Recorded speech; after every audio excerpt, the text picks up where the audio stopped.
Amém, igreja, bom dia, graça e paz. Estamos juntos mais uma vez, isso é bom. A palavra vai dizer em Efésios: suportai-vos uns aos outros em amor. Me suportem, por favor. Glória a Deus, Deus é bom. Continuando aqui a parte, vamos dizer assim, parte 2, né?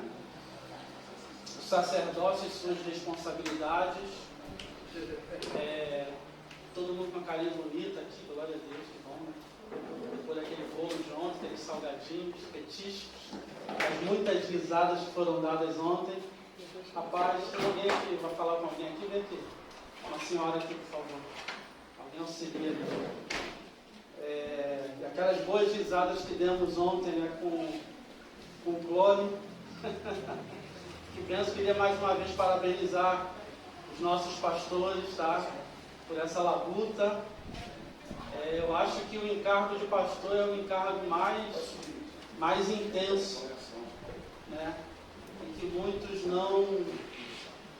pessoas têm fugido disso. Mas a igreja, ela foi chamada, preste atenção aqui, deixa que os pastores estão cuidando, que tem que ser cuidado. A igreja, ela foi chamada para ser uma igreja pastoral. É verdade, né? Existem os 5 ministérios, sim.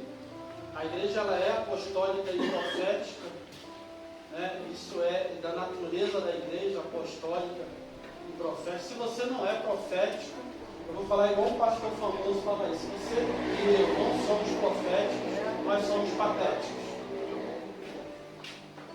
Se nós não somos apostólicos, daqueles que vão ir te pregar, daqueles que enviam, não faz sentido. Cadê a nossa identidade? E precisamos também ser pastorais, mesmo não tendo um encargo pastoral, porque Jesus falou: fazei discípulos em toda a terra, em todas as nações. Eu e você estamos fazendo discípulos. Discípulo não é só para o pastor de ofício, mas é para toda a igreja, que a igreja é toda pastoral. Então, se você está no teu trabalho, faça discípulos. Se você está na faculdade, na escola, faça discípulos. Se você está no futebol, faça discípulos. Se você está no ir e vir, faça discípulos. Se você está na sua família, faça discípulos. Assuma a paternidade que Deus já derramou sobre a igreja. Paternidade, pastoreio. Amém? Eu queria agradecer mais uma vez ao Senhor pela vida dos pastores que sustente, que os guarde e os livre do mal. Amém, gente? Amém. Então, como nós falamos semana passada, os textos, se você quiser anotar aí mais uma vez, nós lemos o texto de Lucas, capítulo 3, versículo 10. O livro de Macabeus 1 e 2, você já deve ter anotado, que nós usamos isso como uma referência histórica. Não é uma referência canônica, é uma referência histórica. Queria que você acrescentasse hoje aí o texto de 1 Crônicas, capítulo 6. Se você quiser anotar, é bom. Depois você lê, porque provavelmente em muitas situações eu acabo não lendo o texto que eu dou, então você já tem tempo. E Gálatas, capítulo 2, 10. Amém?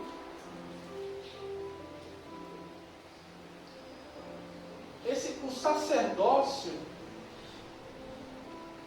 só para a gente lembrar, tudo que nós falamos semana passada, o que nós vamos falar hoje, é para lembrar a igreja, porque são assuntos que nós já sabemos, que nós compartilhamos, com algumas ressalvas de alguns detalhes que você fica sabendo, que agregou a sua vida cristã, que pode agregar hoje alguns detalhes, mas na grande maioria nós já sabemos disso, nós já temos ouvido sobre isso. Mas é bom se a gente está falando para a gente lembrar. Eu gosto de entender essas coisas da seguinte forma: eu preciso pensar, eu preciso falar, e eu preciso orar sobre. Então, quando a gente pensa sobre algo, a gente compartilha, fala, e a gente ora sobre isso, isso começa a se tornar uma realidade para nós, né?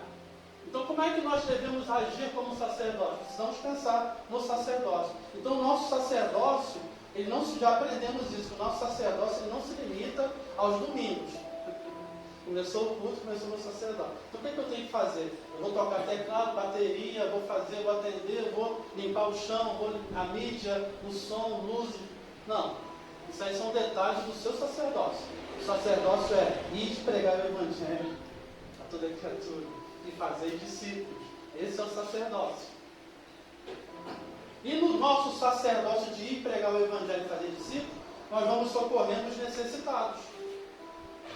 Nós vamos fazendo o bem para principalmente aqueles, primeiramente da casa, que está passando necessidade, aflições, nós socorremos da casa, e depois nós socorremos aqueles também que não são da casa, porque o sacerdócio é para toda a terra. Então o que acontece? O sacerdócio ele começa, vamos dizer humanamente falando, com Adão, e não com Levi, e não com Arão. O sacerdócio começa com Adão. Então o que acontece com Adão? Deus forma o homem, forma a mulher, coloca no jardim e fala para ele assim, abra sua Bíblia em Gênesis 1,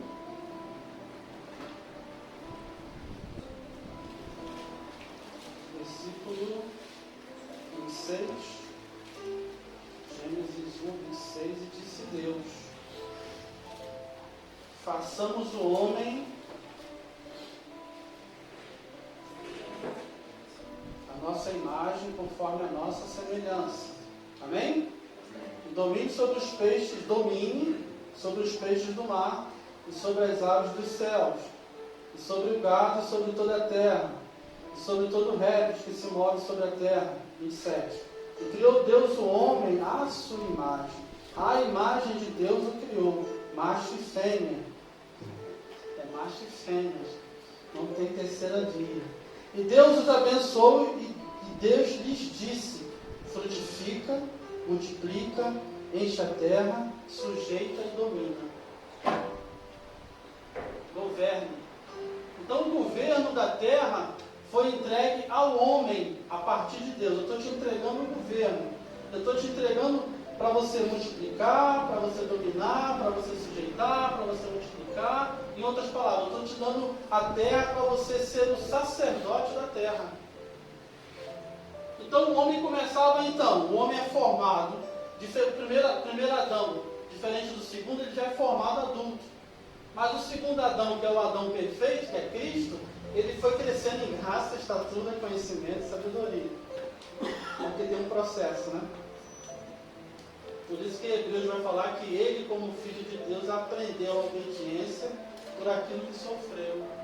Adão não, Adão já chega num lugar totalmente perfeito, tudo certinho, tudo em ordem. Não passa pelo processo. Aí fica já o coração de vocês ardendo, queimando. Como assim e tal? O Espírito Santo já está trabalhando. Porque a ideia aqui é a gente trazer à tona algumas coisas para trazer a memória ao nosso coração, mas para que o Espírito Santo desenvolva o coração de cada um. Porque é a nossa individualidade. Há uma medida de graça para cada um. Então por isso que Deus, nem tudo aquilo que a gente fala aqui, fecha tudo certinho, deixa algumas coisas em aberto, que é para você exatamente meditar. Porque é o Espírito Santo que está fazendo crescer em você uma semente. Amém? Só que o que acontece? O homem peca. O homem não sustenta aquela situação. Né? E aí ele perde o sacerdócio. Só que aí vem, como foi dito quinta-feira com muita propriedade, o proto-evangelho, né? Ó, tu vai ferir a cabeça, e essa vai ferir o teu calcanhar e tudo mais. E Adão e Eva, eles têm 2 filhos que acabam um matando o outro e fugindo, e ainda na descendência dos homens caídos. Mas daqui a pouco a Bíblia vai falar que novamente Eva ficou grávida, Adão conheceu Eva e Eva concebeu um filho chamado Sete. E a partir do filho de Sete começou-se de novo a invocar o nome do Senhor. Então a partir de Sete, de Enos, que é o seu filho, começa de novo a restauração sacerdotal, porque Deus fez o homem para ser sacerdote. Deus fez o homem, e aí não está falando de gênero masculino nem feminino. Está falando da criação homem, para ser sacerdotal. Então quando nós vemos lá em Arão, nós percebemos que Deus separa o homem, gênero masculino, para herdar o sacerdócio e o ofício sacerdotal. Porém, em Cristo Jesus, Todos nós somos sacerdotes, homens e mulheres, amém? Amém. Então, numa família, não é só o homem que é sacerdotal. O homem é sacerdotal, a esposa é sacerdotal, os filhos são sacerdotes, porque todos nós morremos e nascemos de novo em Cristo Jesus, que é o nosso sumo sacerdote eterno. Agora, numa família, todos são sacerdotes, mas o governo está sobre o homem. Por isso, que no reino de Deus é o maior que serve o menor. É o mais forte que protege o mais fraco. É aquele que entendeu que assume a dívida. Por isso que Cristo, entendendo todas as coisas, assumiu toda a culpa por nós, porque nós éramos débeis, estávamos mortos em nossos delitos e pecados. Só que ele, por não ter pecado, ele entendeu todas as coisas. E assim ele foi até o fim e operou na vontade do Pai, que é boa, perfeita e agradável. Então, o mais forte protege o mais fraco, como na lei do trânsito. O pessoal que já fez aí a carta, né? A habilitação sabe que quem dirige uma carreta tem que proteger o caminhãozinho menor. Quem dirige um caminhãozinho menor tem que proteger o carro menor. O carro tem que proteger os motociclistas, assim vai. E todos protegem o quê? O pedestre. Então o maior protege o menor. No reino de Deus é dessa forma. Só que o que é que a gente está vendo aí? A gente está vendo o empoderamento de algumas situações, mulheres e outras situações, dizendo que a mulher agora tem que tomar a situação de tudo, a frente de tudo, tem que ser empoderada. A mulher tem que ser, aqui tem 3 faculdades, tem 2 empregos, ela ganha, ela não depende do homem, ela até tem um homem, mas ela não depende do homem, ela acha que ela pode todas as coisas. E aí a gente vê um desgoverno. Aí a gente vê uma torção na realidade daquilo que Deus criou para o homem para a mulher para o homem. Aí a gente começa a ver um monte de situações erradas aí. Meninas atraídas por outras meninas, rapazes atraídos por outros rapazes. E a gente percebe aí Deus entregando o homem às suas próprias paixões. Porque o sacerdócio ele foi invertido. Porém, em Cristo Jesus, e nós que somos o corpo e a igreja dele, ele vai restaurando todas as coisas. E deixando a igreja como exemplo do céu. Que seja feito na terra como é no céu. Então eu tenho o meu corpo, Cristo. Eu tenho o meu corpo na terra, que é um ponto de referência de como é o céu para a terra. Então olhe para mim. Então por isso que não se esconde uma cidade edificada sobre a rocha. Ele se coloca uma lâmpada debaixo da mesa, mas se coloca no alto, para iluminar. Esse é o sacerdócio. O sacerdócio ele veio para iluminar. O que acontecia no tempo de Arão? Tinha a menorá lá. Aí o sacerdócio tinha que vir com óleo. Colocava óleo, o fogo não podia apagar. O sacerdote tinha que manter aquelas lamparinas acesas o tempo todo. O trabalho do sacerdote é não deixar o fogo se apagar. Porque se o fogo se apagar, para mais nada serve a não ser pisado.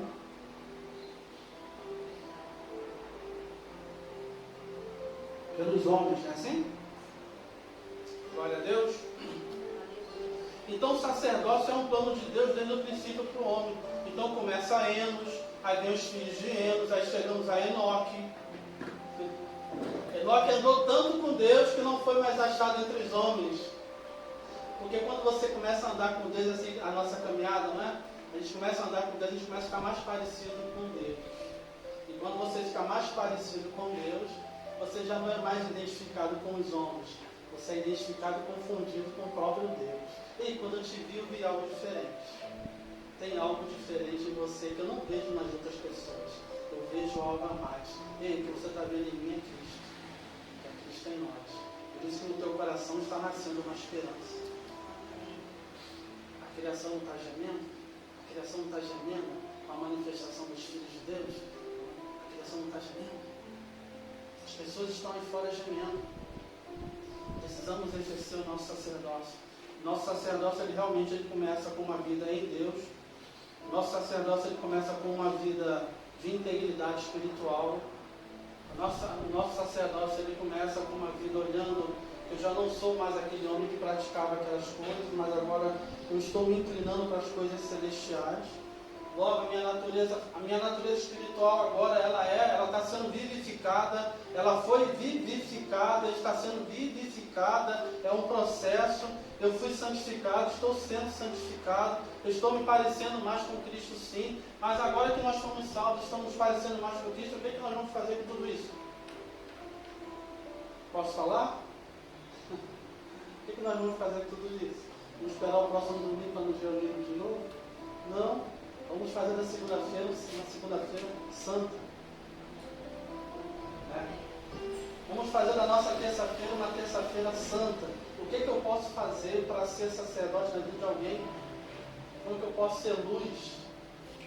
Estar ligado com o céu. Se eu e você já teve essa experiência, se eu e você estamos ligados em Cristo, em qualquer lugar que você vá, você vai despertar, você vai ser uma lâmpada acesa. Alguém vai olhar para você e você, atento no Espírito, você vai perceber: esse é o momento que eu estou te dando para você exercer o sacerdócio sobre essa vida. Exerça. Faça a diferença. Manifeste sobre ele graça, amor, misericórdia, compaixão. A obra social que se faz a partir daí, porque a partir do fruto só estou sendo transformado, agora transformado que sou, eu já não fico mais passivo, agora eu sou rei e sacerdote, agora eu assumo um compromisso. Então começa assim então, a estender esse sacerdócio para a vida social também. Porém, a maior obra social é o Evangelho. Não existe obra social maior do que o Evangelho, do que você tirar uma pessoa das garras das trevas em Cristo e transportar pelo Espírito Santo ao reino do Filho do seu amor. Porque agora a pessoa lavada, por mais que ela tenha escassez de todas as coisas, ela já não sente mais falta de nada, ainda que ela não tenha tudo. Agora ela é uma nova criatura, posicionada em Deus. Então pode me faltar muitas coisas, mas não me falta aquele que é tudo sobre todos. Amém? Então o sacerdócio vai vindo. Aí chega em Noé. O sacerdócio chega em Noé. Noé é pregoeiro da justiça, da Tzedaká. Lembra que nós falamos semana passada? Noé é pregoeiro da Tzedaká. E quando Noé ele sai da arca, que acaba o dilúvio, o que ele faz? Deus fala para ele: ergue um altar e oferece sacrifício. Então o que nós vemos ali? Nós vemos que Noé de alguma coisa apontava para a casa de Arão, porque só quem podia fazer sacrifício era a casa de Arão. Porém Noé, todavia, entretanto, Noé era muito mais pai de Levi, né? Porque Noé era pai de toda a humanidade agora. Noé tem 3 filhos, Sem, Cão e Jafé. E não resta mais ninguém, só resta Noé, a esposa, os filhos e as noras. Então quem começa a popular a terra a partir de então é Noé e seus filhos. Então todo mundo veio de Noé. Então se todo mundo veio de Noé, Abraão veio de Noé, Levi veio de Noé, Arão veio de Noé. Então Noé era maior do que Levi e maior do que Arão, porque ele é antes. Por isso que lá em Hebreus vai dizer que Levi ainda estava nos lombos do seu pai Abraão. Porém Abraão, sendo maior do que Levi, ofereceu e entregou o dízimo a Melquisedeque, rei de Salém, porque ele era sacerdote do Deus Altíssimo.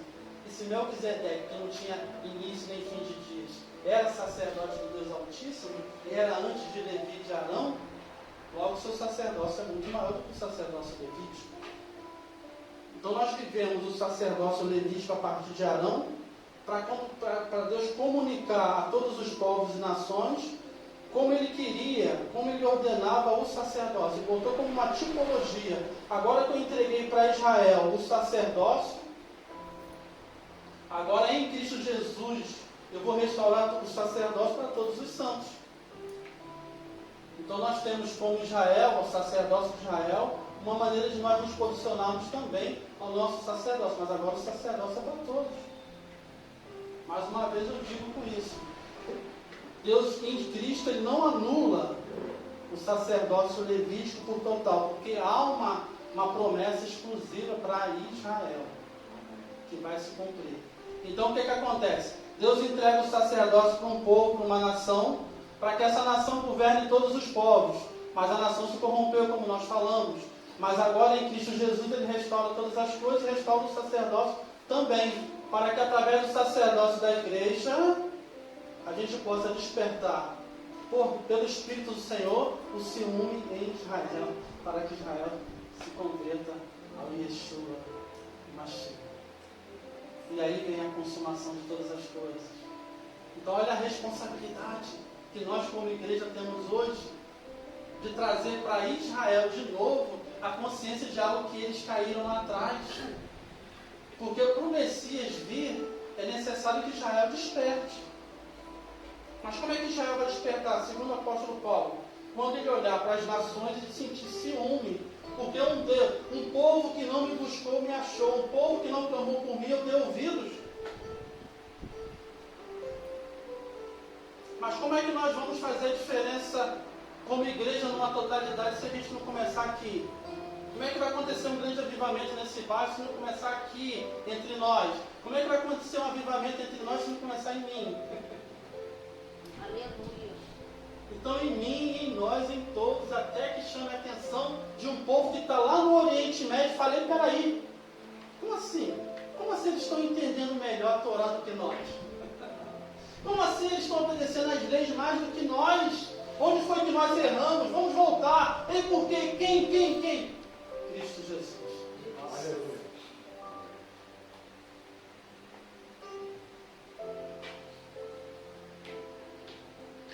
Abra sua Bíblia em Lucas 3 de novo. Nós lemos semana passada o versículo 10.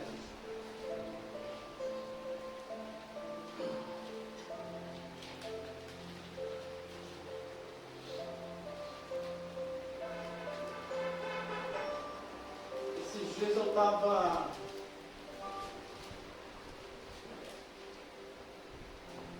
Esses dias eu vi um rapaz que sofreu um acidente.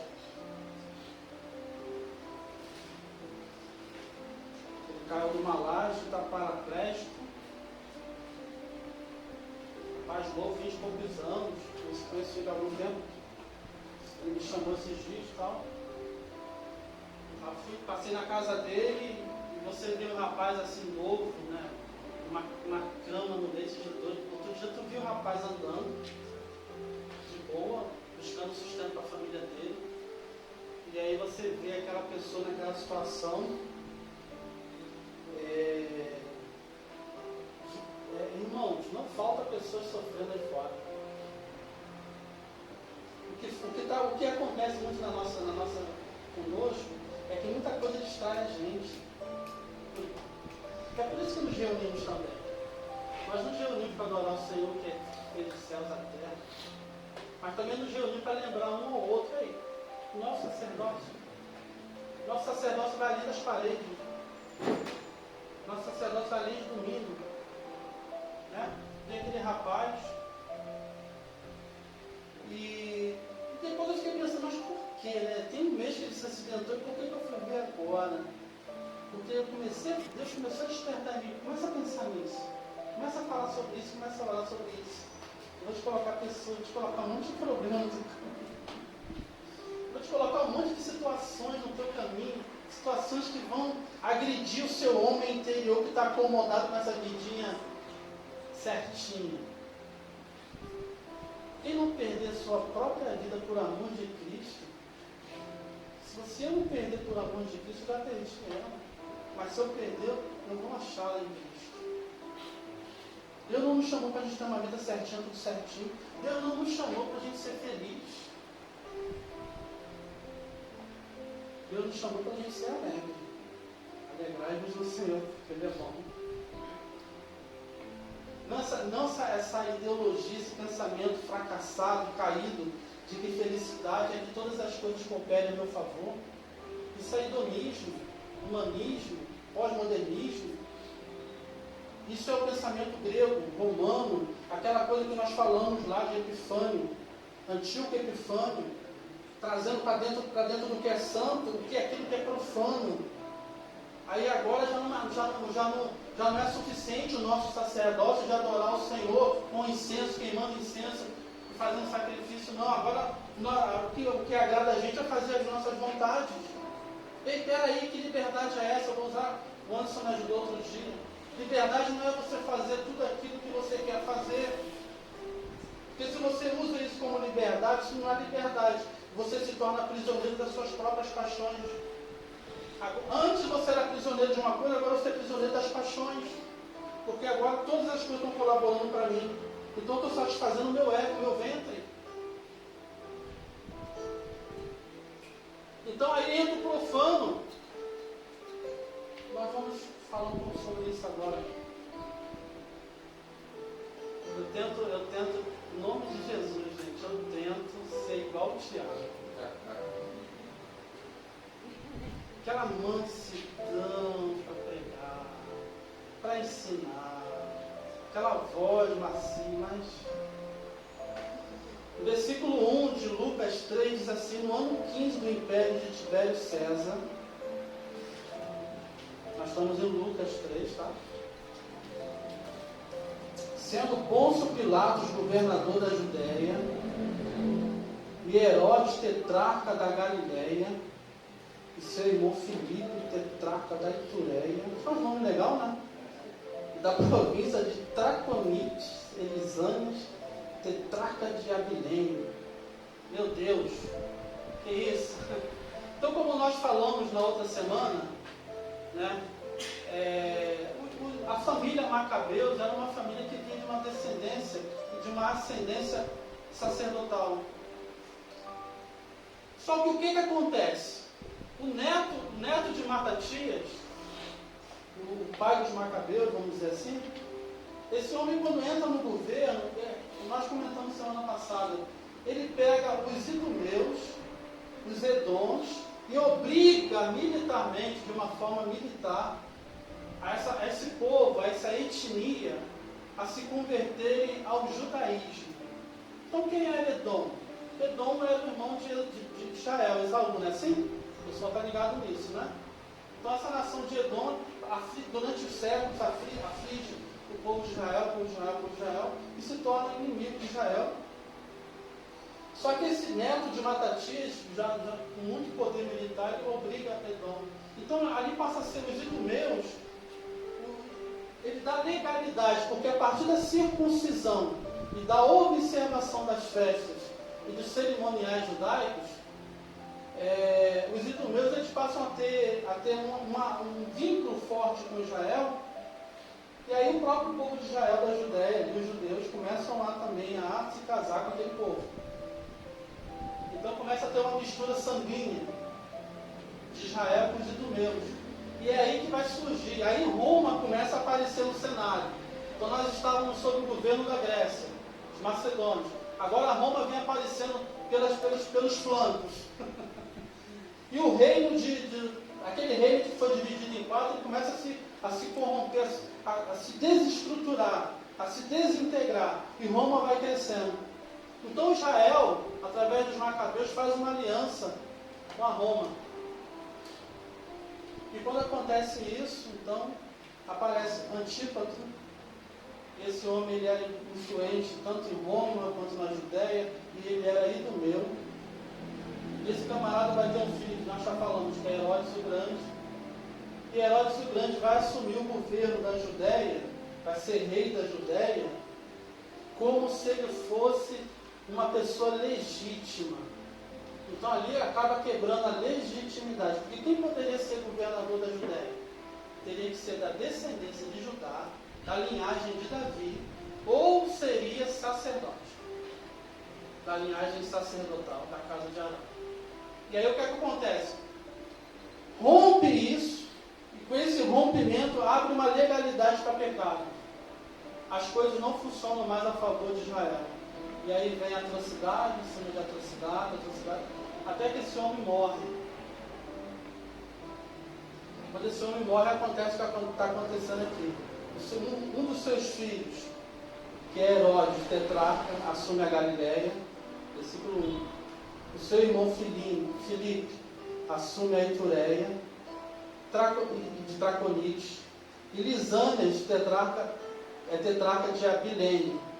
Então divide o reino todo entre alguns filhos de Herodes o Grande. Então nós temos uma dinastia herodiana a partir de Herodes o Grande. No versículo 2 vai dizer, sendo Anás e Caifás sumos sacerdotes.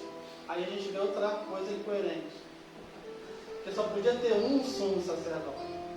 Um sumo sacerdote. Então o que acontece com Anás? Anás é destituído pelo governo romano. Ele deve ter feito alguma besteira. Depois você vê lá. E aí eles pegam esse genro de Anás e colocam como sumo pontífice, sumo sacerdote. Só que Anás ainda estava vivo, então ele ainda exercia uma grande influência na sociedade judaica. Então quando Caifás ia para algum lugar, ele também ia. Caifás dava uma opinião, ele também dava. Então o reino dividido, disse Jesus, o que acontece com o reino dividido? Duas cabeças. Já começa a acontecer uma aberração também.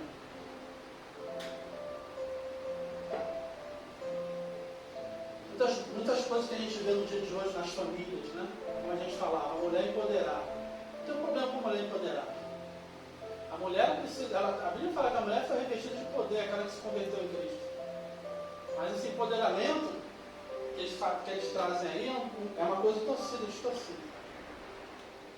Então o que acontece? Deus ele coloca o homem como governo da casa, não é para oprimir a mulher. Deus ele coloca a mulher como submissa ao marido, não é para humilhar a mulher. Deus ele coloca o homem como cabeça da casa, exatamente para o homem proteger a mulher. Como é que Paulo vai falar em Efésios? Paulo vai falar o que em Efésios? Mulher, honrem aos seus maridos. Honrem. Dê honra. Maridos, amem suas esposas como Cristo amou. Então o peso maior está sobre o homem. A gente está falando de vida, né? De entregar a vida. Então, se você, né, um exemplo, um casal, que não é vocês, tá? Não estou olhando para vocês. Não vou olhar para vocês, não. Então, um casal. Aí a gente está vivendo um mundo violento. Aí está tendo um assalto. O que tem que acontecer? O que o homem tem que fazer, Antônio? Proteger a mulher. E os filhos? Porque o maior protege o menor. Esse é o governo. Então, mulher, seja submissa. Não é para você ser melhor, ser inferiorizada, não. Mulher, seja submissa, porque eu botei o homem no governo para ele responder por você. Para ele te proteger. Então, quando Deus aparece no jardim, em vez de falar assim, Adão e Eva, onde é que vocês estão? Ele fala assim, Adão, onde é que você está? Porque eu coloquei o governo na tua mão, rapaz. Seja homem. Seja homem, assuma o governo. Então, nós homens precisamos assumir nossa postura sacerdotal de homem de governo, para que a mulher não precise se sentir empoderada, mas é que ela venha se sentir protegida. Então, os meninos e as meninas que vão se casar, o homem assuma a sua posição de homem, seja homem, entregue a sua vida em favor dela. Tem uma frase de um pregador que morreu há 200 anos atrás, que ele fala assim, menina, quando você for escolher um homem para se casar, procure saber se esse homem ama mais a Deus do que você. Porque se esse homem ama mais a Deus do que você, ele vai fazer tudo por você porque ele ama a Deus. Então, meninos, pensem nisso. Olha para o rapaz, olha assim, esse cara ama mais a Deus do que a mim, é esse que eu quero. Glória a Deus. Fecha a falácia. Não vai não que é furada. Vai não que vai dar ruim no caminho. É um abismo para cair dentro. Ah, mas ele é tão bonitinho. Vai. É um lobinho. Bem bravo. Tão bonitinho. Vai se revelar depois. Já é um homem de Deus. Ele já assume o sacerdócio na estatura de varão perfeito na sua casa. Ele já trabalha fora, já tem renda própria, e com a sua renda própria ele compartilha com os pais em casa as despesas. E os filhos digam glória a Deus. Ah não, só está juntando para...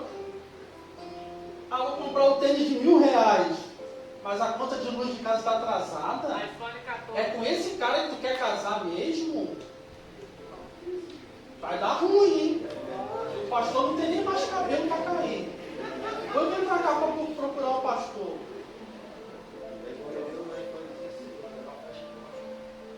Observa primeiro. Conversa com o pai, conversa com a mãe. E aí, esse menino está pronto para assumir os problemas? E a mulher, né? A mulher, ela traz problema, né? Mulher traz solução. A mulher, ela traz um problema em cima do problema, então se torna uma solução para o problema. Calma! Glória a Deus! Correção boa. Deus é bom! Versículo 2 diz assim: veio no deserto a palavra de Deus a João, filho de Zacarias. Então João, como nós falamos semana passada, a gente está dentro do horário, graças a Deus, ainda falta 17 pautas aqui, mas vai dar tempo. João, ele era da linhagem sacerdotal, só que o templo estava corrompido. O templo de Jerusalém estava corrompido. Ele estava corrompido em todas as suas esferas, inclusive nas suas esferas geométricas. Herodes, ele era... Gente, a gente vê esses homens nos dias de hoje, foi pregado aqui há poucas semanas atrás, né, em mini seminário de Israel, homens com pensamentos megalomaníacos, homens que pensam que estão acima de Deus. Herodes ele esticou o tempo para cá, para lá, fez isso, fez aquilo, porque ele queria que o nome dele fosse engrandecido. Deixa eu ver se eu acho algo aqui. O significado do nome Antíoco Epifânio, o Deus manifesto. Antíoco 4 Epifânio, aquele que trouxe aquelas mazelas todas. O nome dele traduzido é o Deus manifesto. Homens querendo ser Deus. A gente tem visto hoje na nossa sociedade muito isso se repetindo. Esse antigo, eu vou abrir um parênteses aqui. Esse antigo Epifânio, Paulo vai falar lá em Tessalonicenses que Jesus Cristo vai voltar, não antes que o...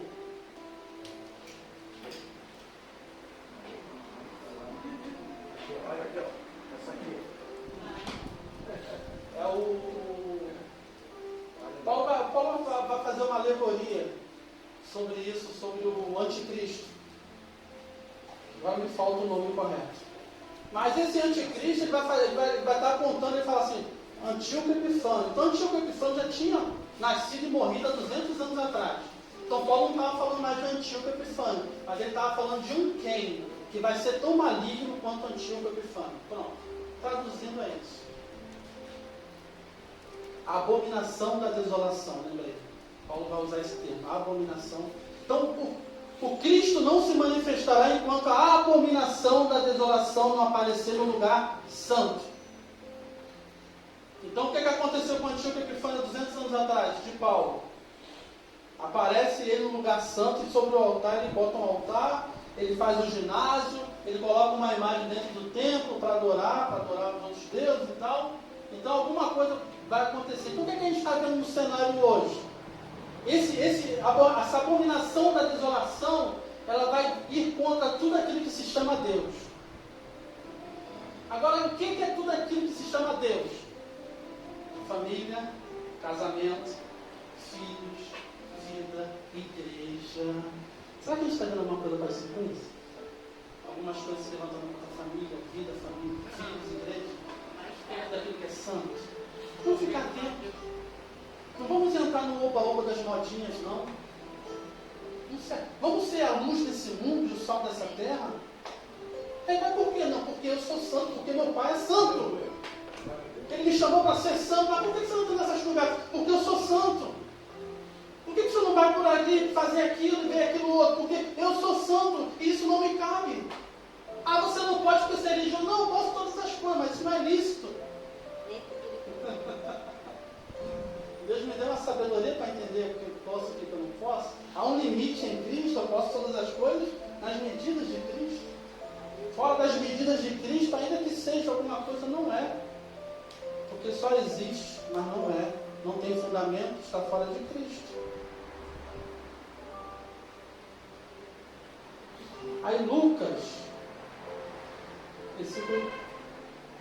Aí João vai para o deserto, como a gente estava falando, se afasta do templo, e aí a gente vai dar uma puladinha para o versículo 10 que nós lemos semana passada. João começa então a batizar.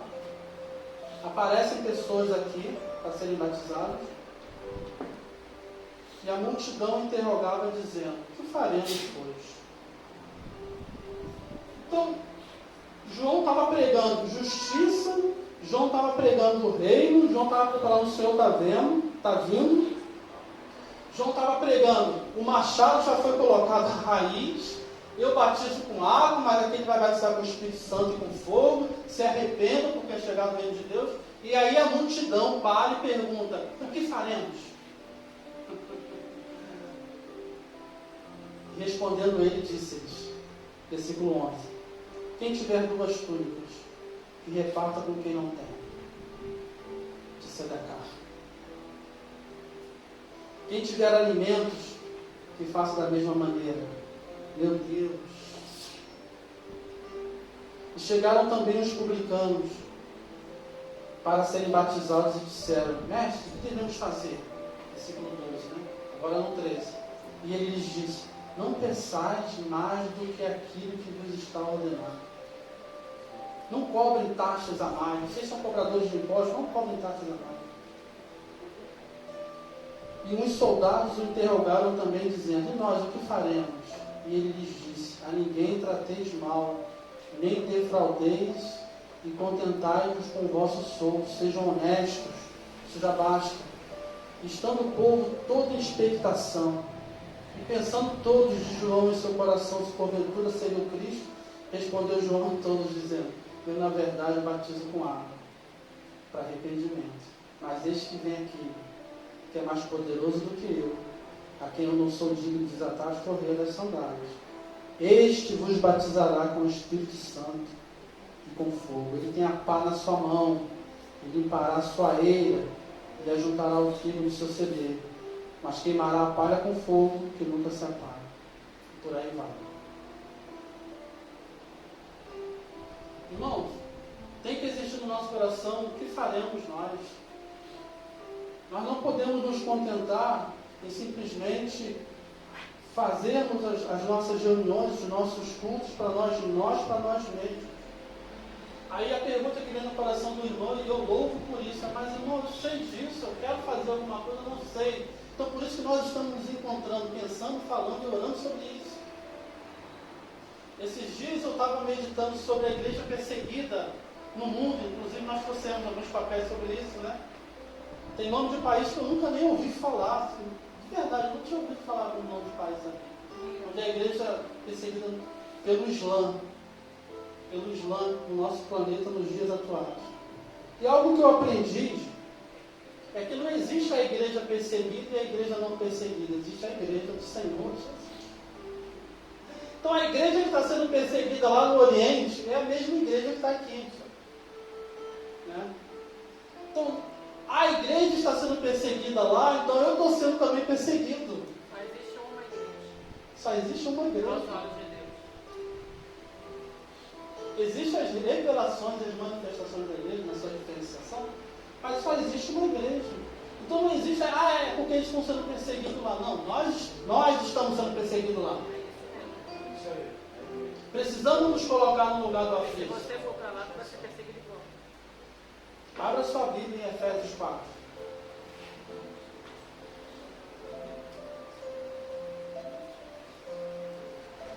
Quatro, 28.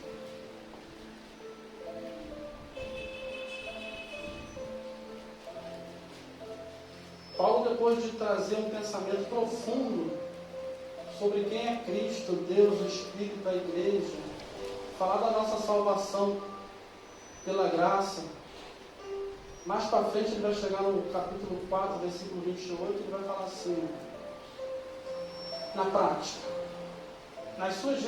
o sacerdócio na sua responsabilidade, aquele que furtava, não furte mais. Moralidade, porque se alguém furta e não furta mais, não precisa ser cristão para não furtar, né? Se eu furtar, o cristianismo não é para moralidade. Mas a moralidade está dentro do cristianismo. Antes, trabalhe fazendo com as mãos o que é bom, para que tenha o que repartir com o que tiver necessidade. Evangelho na prática. Sacerdócio na prática. Não saia da vossa boca nenhuma palavra torpe, mas só que for boa para promover edificação, para que dê graça aos que ouvem. Sacerdócio. Não entristeçais o Espírito Santo de Deus, no qual está selado para o dia da redenção. Sacerdócio. Não tenha entre vós amargura, ira, cólera, gritaria, blasfêmia e toda malícia. Seja tirado de entre vós. Sacerdócio. Antes, sede uns para com os outros benignos, misericordiosos, perdoando-vos uns aos outros, como também Deus vos perdoou em Cristo. Amém? 1 Coríntios, capítulo 16, versículo 1. Da mesma forma, depois de Paulo explicar o que é o Evangelho e dar diretriz, havia muita coisa acontecendo em Coríntios. Paulo vai falando sobre aquelas confusões que a igreja de Coríntios estava no centro das aflições daquele tempo. Muita cultura grega, muita influência romana, muita influência pagã, muito tudo ruim. Paulo, depois de fazer uma dissertação sobre muitas coisas interessantes e profundas, e falar da vida após a morte, da volta de Cristo, ele termina o livro de 1 Coríntios assim, do 1 ao 4. Ora, quanto à coleta que se faz para os santos, fazei vós também o mesmo que ordenei às igrejas da Galácia. No primeiro dia da semana, cada um de vós ponha de parte o que puder juntar, conforme a sua prosperidade, para que se não façam as coletas quando eu chegar. E quando tiver chegado, mandarei-os que por cartas aprovardes, para levar a vossa dádiva a Jerusalém, e se valer a pena que eu também vá, irão comigo. Jerusalém, nesse tempo, a Judéia estava passando por uma grande aflição, uma grande escassez, e Paulo estava providenciando. Paulo estava preocupado com os necessitados, Paulo estava preocupado com os aflitos. Então, semana passada nós falamos sobre o Concílio de Trento, que acontece em 1500 e alguma coisa, por causa da reforma protestante que tinha acontecido. Mas na Bíblia, no capítulo 15 de Atos, vai falar de um concílio, o primeiro concílio, o concílio de Jerusalém, porque Paulo estava pregando aos gentios e estava tendo confusão. Então ele vai ao concílio. Então abra em Gálatas, capítulo 2, versículo 10. Depois deles entenderem e chegarem de um alinhamento de entendimento, em que os novos convertidos não precisavam ser circuncidados, a pessoa? Graças a Deus é bom. A circuncisão é onde, pastor? Há uma marca de Cristo em nós, graças a Deus, que não é aquela. Ah, meu Deus. Versículo 10 diz assim, ó. Recomendando-nos, ele está falando sobre o concílio de Jerusalém que tinha acontecido um tempo atrás. Recomendando-nos somente que nos lembrássemos dos pobres, que também procurei fazer com diligência. Então, primeiro, claro, os pobres que estão no meio de nós, da casa, da família da fé, depois aqueles que estão lá fora, porque vai ser graça sobre graça, porque é dando que se recebe. Então, quando a gente começa a entregar, começa a multiplicar, e multiplicando é para socorrer, não é para enriquecer.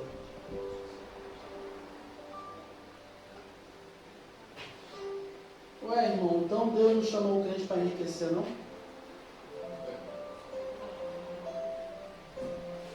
Não. Deus chamou para você ter sucesso, prosperidade e muito dinheiro para poder compartilhar entre os irmãos, os necessitados e aflitos. Ah, mas cadê os aflitos e necessitados? Eu te dou uma lista muito grande. Se abaixo de sofrer esse acidente e ficar paraplégico, o médico falou que ele tem condições de voltar a andar, mas vai demorar muito tempo. Então, de alguma forma, nós, mas por que nós? Está botando a gente nesse meio. Quem te deu essa autoridade? A Bíblia. Porque não sou eu, é nós. Não existe mais eu aqui, é nós. Então não existe eu vou fazer sem nós. Então se eu fizer alguma coisa por alguém lá fora, ainda que seja eu sozinho, é nós. Eu só posso ajudar alguém lá porque eu estou agregado a um corpo. Eu estou ramificado na oliveira.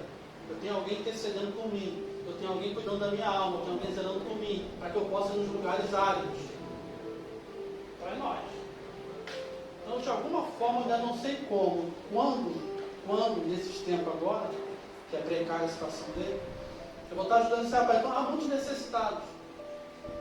Então você tem que trabalhar para ter sucesso na sua vida profissional, sim, para que você possa ter muito dinheiro para você compartilhar com a igreja, com os irmãos e com aqueles que estão lá fora necessitados, para que você possa exercer a tzedakah. Então Deus não está te colocando em lugares privilegiados em condições financeiras melhores, é para você ter,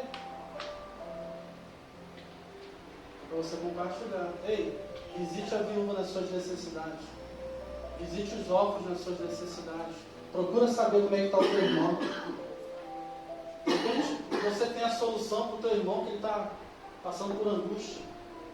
De repente você tem a solução para um familiar seu que nem crente é. Mas de repente você tem que deixar essa pessoa de lado. Mas se você se preocupar com as preocupações dele, vai falar: ei, tem um negócio diferente em você. É Cristo. Aleluia. Ah, mas é Cristo. Quem é Cristo? Um homem. Um Deus que se fez homem habitante, irmão, cheio de graça e de verdade. Queria caminhar para o final, mas assim, o que eu queria deixar como legado de tudo que a gente falou semana passada e hoje também, é o que nós estamos falando sobre sacerdote. Mais uma vez eu repito, não é uma caixinha que você fala, fecha, coloca um cadeado e fala, tudo foi falado aqui, não. Eu tenho convicção de que o Espírito do Senhor falou com cada um de nós coisas que eu não falei aqui. Eu tenho convicção. Eu tenho convicção que Deus acrescentou, que Deus lembrou a você coisas que você falou assim, poxa, isso aqui, ó, cabe aqui, isso aqui cabe aqui. Essa é a nossa individualidade. Então, esse assunto não é para fechar, mas é para abrir. É para expandir. É para que a gente pare de pensar, olhar um pouco para o nosso umbigo e começar a se preocupar com as dores do outro, misericórdia, compaixão. De repente, muitas das vezes, um telefonema, um WhatsApp, uma mensagem, para lembrar, irmão, como é que você está? Irmã, como é que você está? Já venceu aquela batalha? Como é que está aquilo? E a pessoa recebe aquela mensagem e fala assim, foi um bálsamo na minha alma, isso me deu fôlego, me deu vida para caminhar mais alguns quilômetros. Eu não vou desistir por causa dessa mensagem. Eu não vou desistir por causa dessa mão amiga. Deus está nos movimentando, nos movendo nesse sentido. Isso tudo não é vão. Então há muita coisa para ser falada do sacerdócio. Mas eu não podia fechar hoje sem falar do sacerdócio de Cristo. Abra sua Bíblia, acredito que seja por último. Em Hebreus capítulo 6.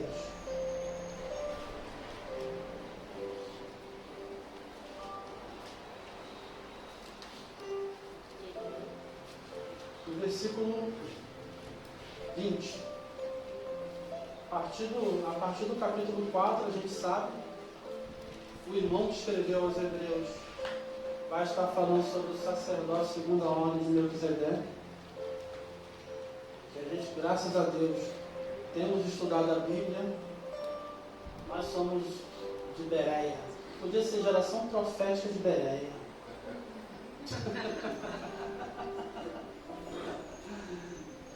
De Bereia, né? Que benção, né? Mas no versículo 20, diz assim: onde Jesus, nosso precursor, entrou por nós, feito eternamente sumo sacerdote, segundo a ordem de Melquisedeque.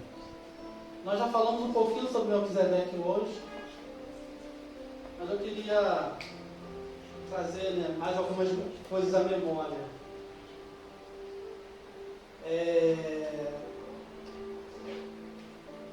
Abraão tinha um sobrinho chamado Ló, que foi sequestrado lá, porque estava no lugar errado na hora errada. Então cuidado, se você está no lugar errado na hora errada, você pode ser sequestrado pelos homens desse mundo. Sodoma e Gomorra.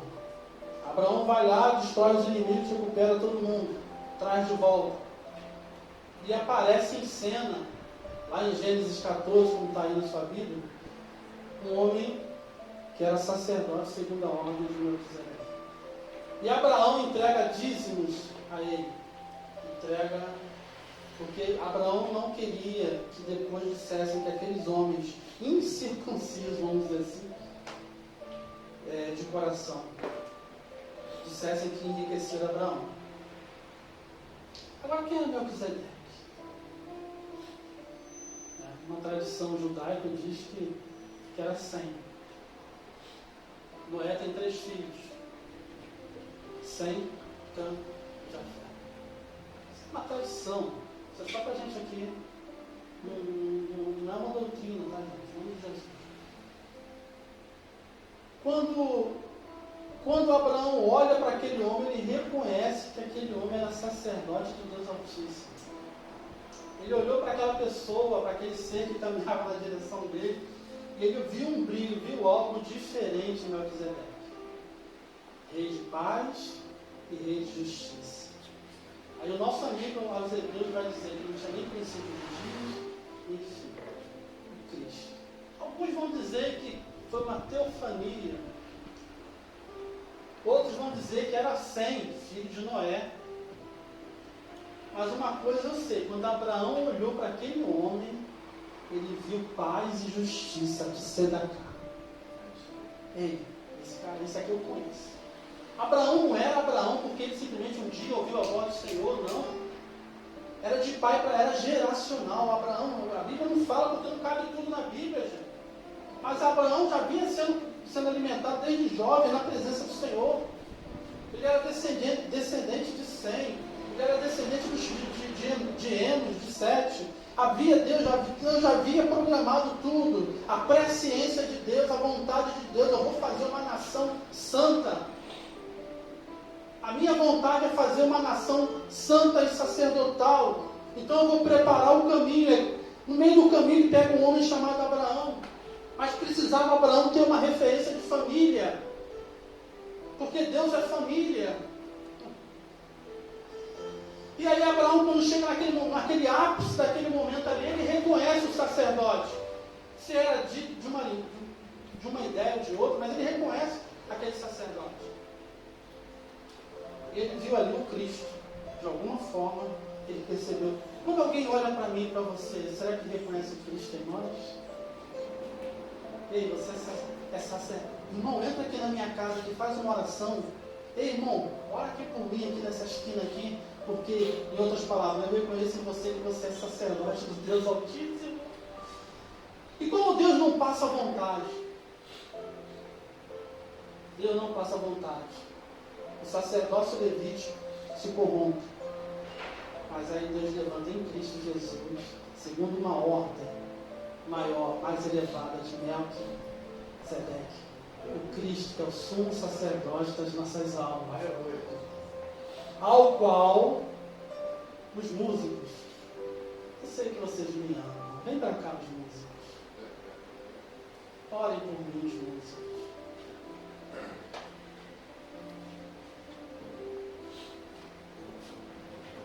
Ao qual abriu um novo e vivo caminho, rasgando o véu da sua carne, deixando um caminho, um rastro de sangue. Aí não só ele abre o caminho, mas ele é o caminho. Eu abri, Cristo falando, um novo e vivo caminho. Então entrem nesse caminho, nesse lugar, com ousadia. Porque aquele que abriu o caminho e que é o caminho, ele tem todo o poder, toda a glória, toda a honra, todo o louvor. E é ele quem garante. Ide por toda a terra, pregai o Evangelho, porque eu te garanto pelo Espírito Santo que habita em você, que habita em nós, Eu te garanto pela palavra que eu deixei, o legado que eu deixei. Eu te garanto pelo novo e vivo caminho que eu deixei. Um caminho ao trono, um caminho à presença do Pai. Eu te garanto porque a culpa que estava sobre a tua vida agora caiu sobre mim. A dívida que estava sobre nós caiu sobre ele, nosso sumo sacerdote eterno. No sacerdócio levítico, só o sumo sacerdote podia entrar no Santo dos Santos, não é assim? Uma vez por ano? Aí a gente faz uma analogia.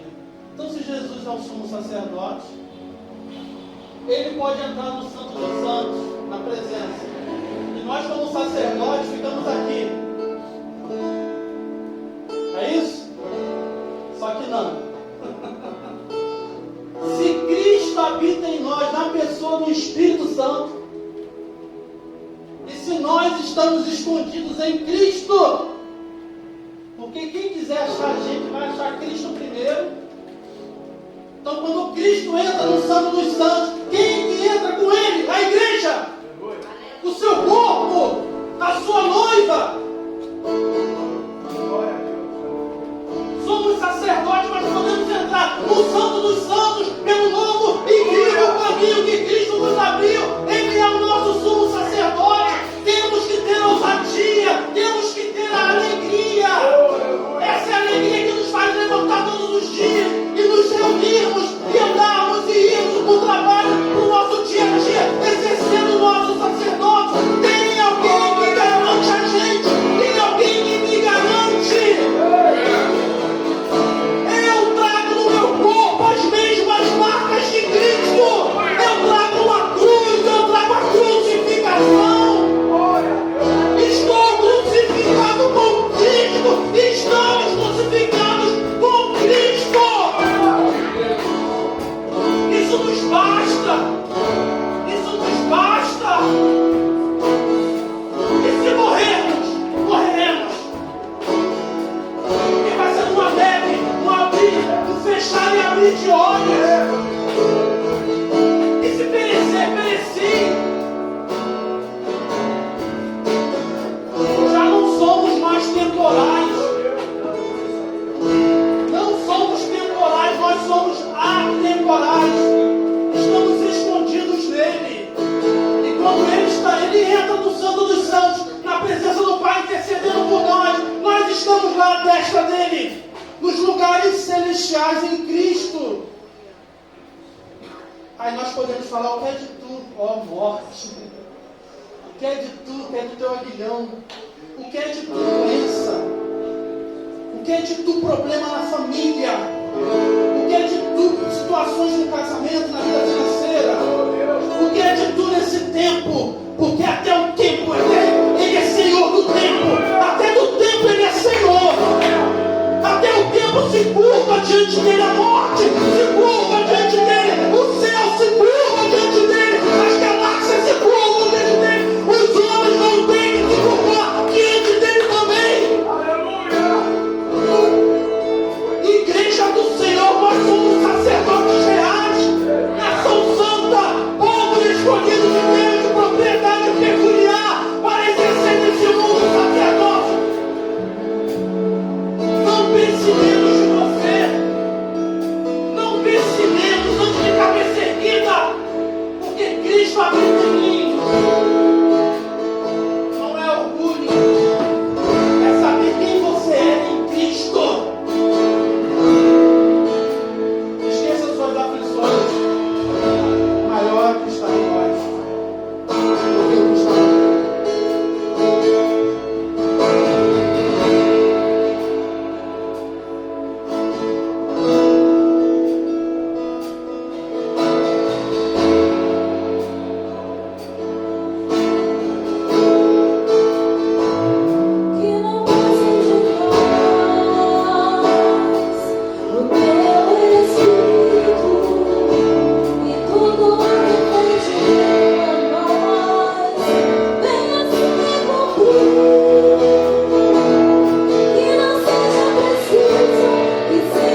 Geração de adoradores queremos ser Sacerdócio santo, oferecer um perfeito louvor em nossas vidas, fluir o teu querer. Geração de adoradores queremos ser Sacerdócio santo, oferecer um perfeito louvor em nossas vidas, fluir o teu querer. Glória a Deus! Aplauda o nome do Senhor!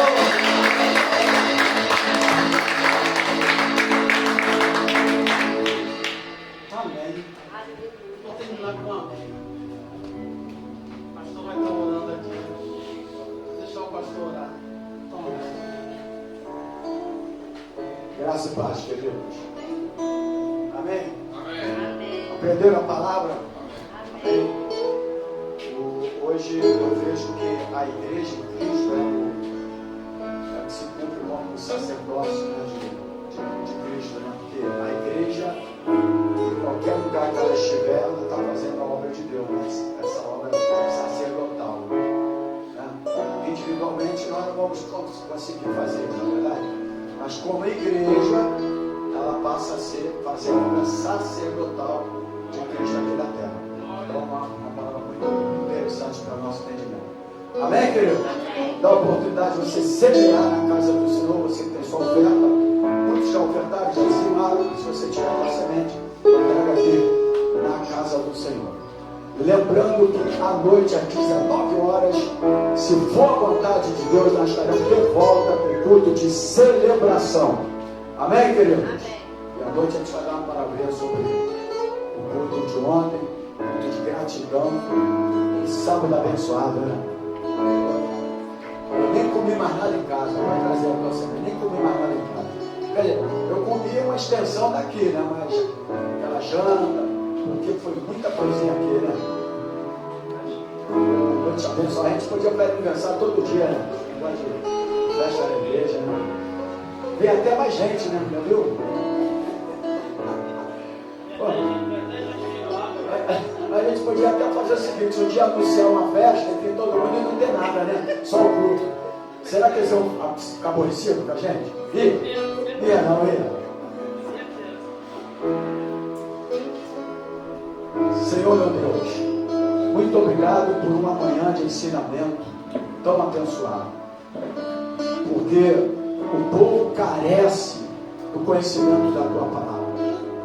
E que nós possamos sair daqui com esse entendimento sacerdotal, do qual foi falado aqui nessa manhã, que é a igreja do Senhor Jesus na terra, que somos uma igreja espalhada por esse mundo, somos um em Cristo, cada um fazendo a tua obra sacerdotal, abençoando os necessitados, as viúvas nas suas necessidades, cumprindo esse trabalho social. E se fosse algo individual, nós não conseguiríamos fazer. Mas como igreja, Cristo colocou na terra um corpo em cada lugar. Sim, nós estaremos cumprindo a tua palavra como a igreja, que é o teu corpo espalhado nesse mundo, para fazer a tua obra neste universo. Muito obrigado pela tua palavra. Obrigado, Senhor, pela oferta, pelos dízimos. Abençoa os teus filhos que têm colaborado com este ministério, ofertando, dizimando, para que a tua igreja esteja aqui de porta aberta, a fim de ter ensinamentos como foi feito aqui nesta manhã. Leva-nos guardado por ti, livrando do homem maligno, do homem mau, do malfeitor, das balas perdidas, do acidente. E que o amor de Deus, a graça do Senhor Jesus e a comunhão do Espírito Santo do Senhor esteja na tua vida, não só hoje, mas para todo sempre. E a igreja do Senhor, o sacerdote do Senhor, diga glórias a Deus, diga aleluia, e aplauda o Senhor Jesus. A Ele a honra, a Ele a glória, a Ele o nosso santo sacerdote. Deus abençoe. mesmo braço, Pai.